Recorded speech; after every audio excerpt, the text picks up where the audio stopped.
Well, shifting our focus to Russia and Ukraine war, Ukrainian authorities say Russia fired its biggest ever drone barrage on the country. And this comes just hours after U.S. President Donald Trump called his Russian counterpart crazy and warned Moscow risked new sanctions if it kept up its deadly bombardment. Officials said for 3 consecutive nights, Russia has pummeled Ukraine with large-scale drone attacks, saturating its air defenses and killing at least 13 people on Sunday. Now, Ukraine's Air Force said Russia fired 355 Shahid-type drones, including decoys, in the largest drone attack of the invasion between Sunday night and early Monday. It included 9 cruise missiles launched by the Russian forces.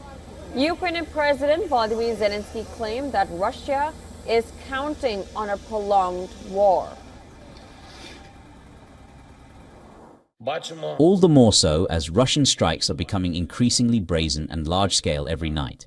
Over 900 attack drones launched against Ukraine in just 3 days, along with ballistic and cruise missiles. There is no military logic in this, but it is a clear political choice, the choice of Putin, the choice of Russia, the choice to keep waging war and destroying lives.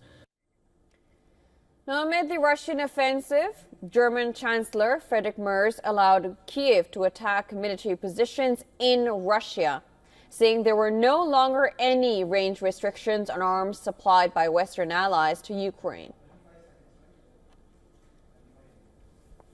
There are no longer any range restrictions on weapons delivered to Ukraine, neither from the British, nor from the French, nor from us, nor from the Americans. This means that Ukraine can now also defend itself by, for example, attacking military positions in Russia.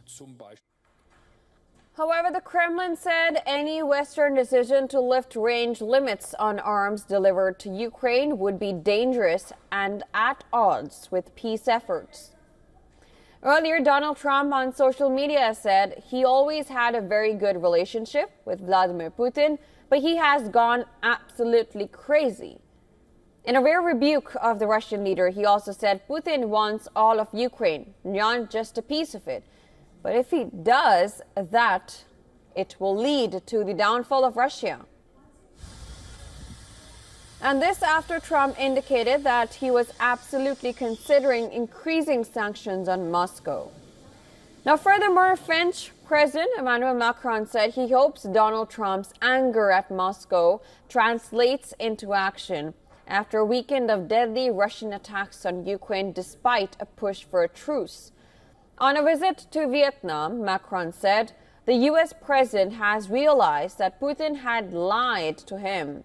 Macron called for a deadline to be set for Moscow to agree to a Ukraine ceasefire, backed up by the threat of massive sanctions. Finland's prime minister said that the international community must pile pressure on the Russian president to begin negotiating a ceasefire in Ukraine. He said without force, Putin will not try to find a solution.